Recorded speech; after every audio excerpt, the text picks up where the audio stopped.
Any woman in need of a special occasion dress knows about Rent the Runway. Instead of paying thousands of dollars for a dress you may never wear again, you can rent one of the latest styles for a couple $100s.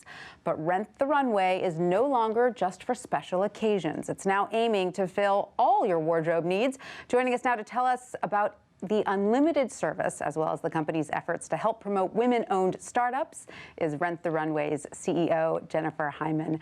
Hi, Jen. Hi. Great to I confess I'm a big fan. I've used your service. It's fabulous. Tell us about this new unlimited service that puts our closet in the cloud. Well, we didn't want Rent the Runway to just be about Saturday nights anymore and parties. And we realized that the primary activity that women do every single day is they go to work.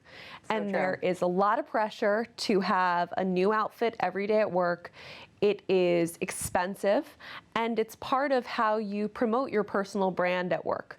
So true. So how does the subscription service work exactly? So it is basically Netflix for fashion. You pay $139 a month.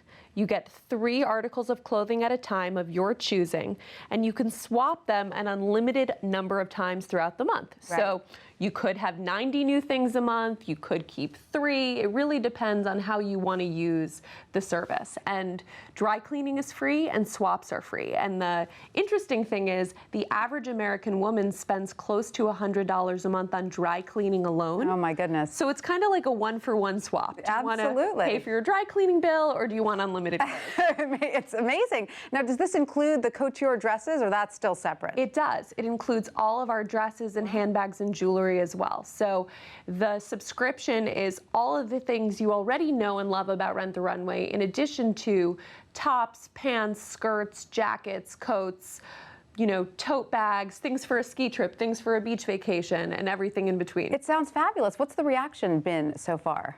This has been our most successful launch that we've had since the beginning of Rent the Runway, which is fabulous. I think that there's just a real desire to put our closets into the cloud and to have getting dressed be as convenient and affordable as Spotify has made listening to music, right, or Netflix has made consuming entertainment content. Absolutely. Now, are the pieces that you can choose from, they're designer quality pieces? These are high-end separates? Yes, so they're all designers. We have actually added about 100 new brands to Rent the Runway over the last year, so it brings our total designer count to around 400.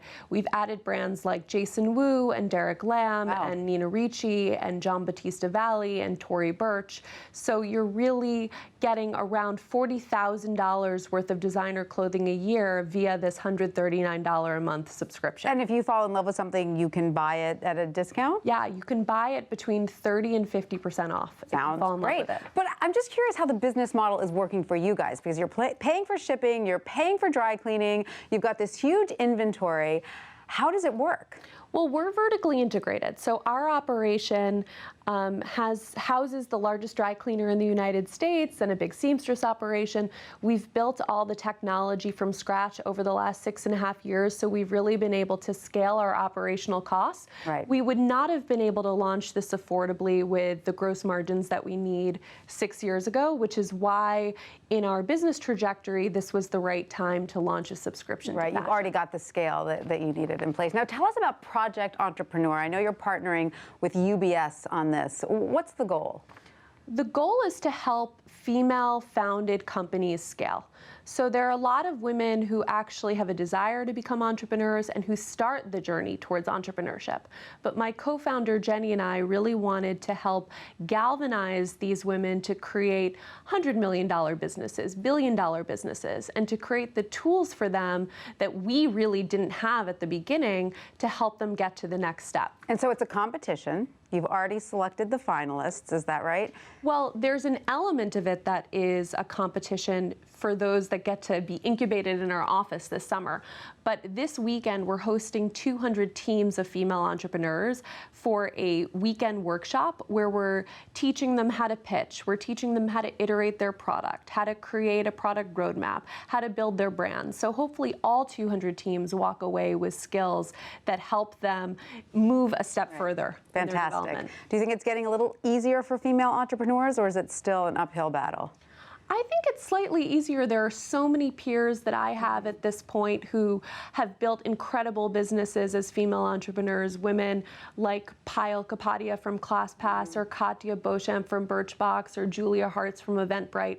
So there are a lot of women to look up to and admire and learn from, and I think that a lot of women of my generation want to pay it forward because we know how difficult it was for us to raise money and start our businesses. So it's slightly easier, but the percentages are not really moving as quickly as we'd like. Only 6% of VC dollars are going towards women, and not a lot of the big checks of Series C, Series D, and beyond are going to female-led, female-founded businesses. So still a lot of work to do. Right. Well, it's great that you're paying it forward and the network is growing. Jenn Hyman, thanks so much for being with us. Thank you.